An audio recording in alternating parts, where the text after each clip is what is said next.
현 정부에서도 탈원전 로드맵, 8차 전기본, 재생가능에너지 3020 이런 정책들을 만들고 있습니다. 에너지를 전환하려고 합니다. 제가 간단하게 이 그래프를 하나 설명을 드리자면은 석탄이 40%고요. 원자력 30, LNG 22.4, 신재생에너지 5%, 유류 3% 이렇게 되어 있습니다. 가동해서 여러분한테 전기를 보내주는 겁니다. 그렇게 치면 석탄 비중 40% 높습니다. 원전 비중 30%, 70%.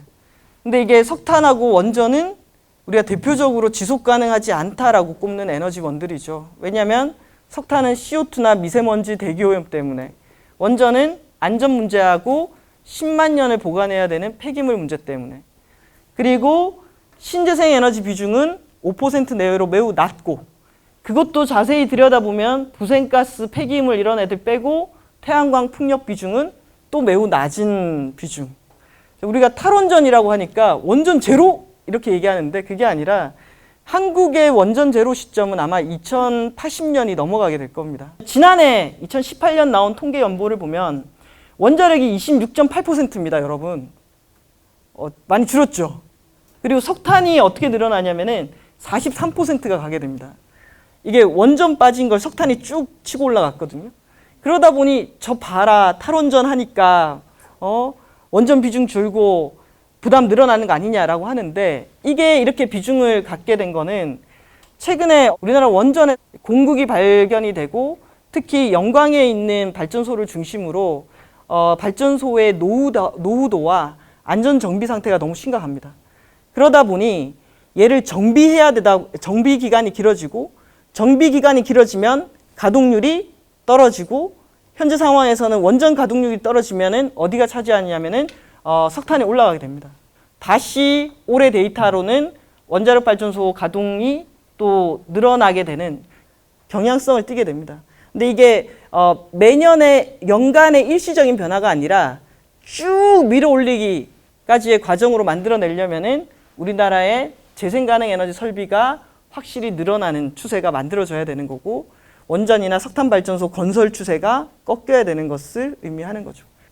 소비량이 계속 늘어나면요, 설비를 뭐든 많이 지어야 됩니다.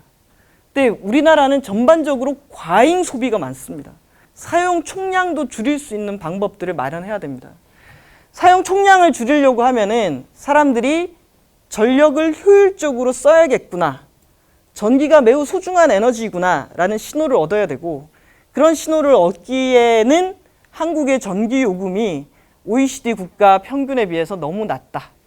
그러다 보니 산업이든 일반이든 가정이든 저 사용 총량을 줄이는 이런 일을 우리가 하지 않고 있다라는 생각이 듭니다. 서울과 경기도가 우리나라 전체 전력의 31%를 쓰죠. 그리고 무려 2천만 명이 몰려 살고 있습니다. 상당히 인구가 많이 모여 있고, 그러다 보니까 전기를 많이 쓰는 곳이죠. 하지만 발전소들은 원전은 우리나라 동해안 라인에, 그리고 영광, 그리고 석탄 발전소는 충남에 밀집해 있습니다. 요즘 전국 곳곳에 태양광이 늘어나다 보니까 보면은 재생가능 에너지 입지 갈등 이런 것들이 있습니다. 그래서 우리나라의 국토 전체를 보면 어디에 원전이 있고 석탄이 있고 거기 송전탑 논쟁이 있고 폐기물은 어떻게 지금 논의가 진행되고 있고 태양광 관련해서는 거기가 싸움이 있고 뭐 이런 그림들 있잖아요. 그러면 이런 복잡한 그림들을 어떻게 풀어서 에너지 전환으로 방향으로 갈 수 있게 할 수 있을까? 이게 저는 우리 사회가 갖고 있는 매우 큰 숙제들이고, 이 에너지 전환에 대한 숙제가 또 뭐랑 연결된다? 앞서서 제가 말씀드렸던 온실가스 감축 목표를 달성하는데 에너지 전환이 어떻게 연결될 수 있을까? 이런 것들이 다 연결되어 있다라는 얘기를 드리고 싶고요. 우리가 한중일 비교 많이 하잖아요. 그런데 재생가능 에너지 설비 용량 1위인 중국과 5위인 일본 사이에 한국은 끼어 있죠.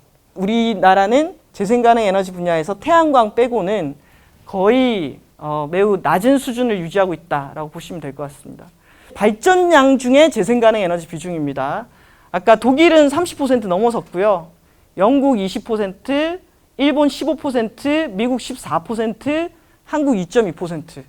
어쨌든 우리나라 재생가능 에너지 비중이 매우 낮은 축에 속한다라는 걸 보여드리는 거고, 자, 우리도 재생가능 에너지 늘려야 됩니다. 땅이 없습니다. 기술이 안 됩니다. 비쌉니다. 땅이 없습니다. 기술이 안 됩니다. 계속 그걸 듣고 있는데요. 우리가 그렇게 안 된다라고 얘기하는 순간에 세상이 많이 변했습니다. 그래서 올해 재생가능 에너지 설비에 관한 자료들을 보면 전 세계 신규 발전 설비 용량의 70%가 수력을 포함한 재생가능 에너지에 투자되고 있다.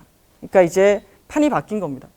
그렇게 많이 투자하다 보니까 단가가 떨어지기 시작했고 가격 경쟁력이 생기기 시작했고 영국은 우리는 원전을 해도 좋다. 온실가스를 줄일 수 있다면. 그래서 석탄을 재료로 만드는 게 가장 중요한 나라입니다. 그래서 영국은 우리 원전 할 거다라고 얘기했었는데요.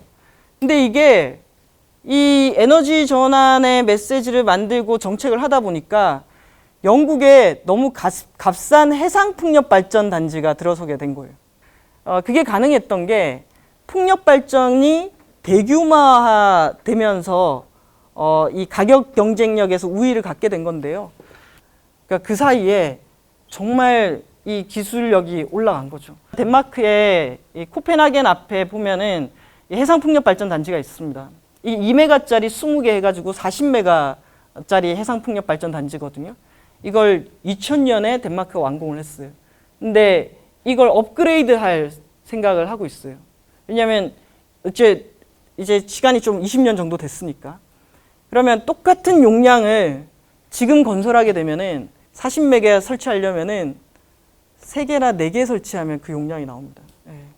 그래서 우리가 비싸요. 설치할 땅이 없어요. 기술이 안 돼요. 라고 건드리지 않은 사이에 세계가 많이 발전했다라는 것들을 저는 느끼고 있습니다.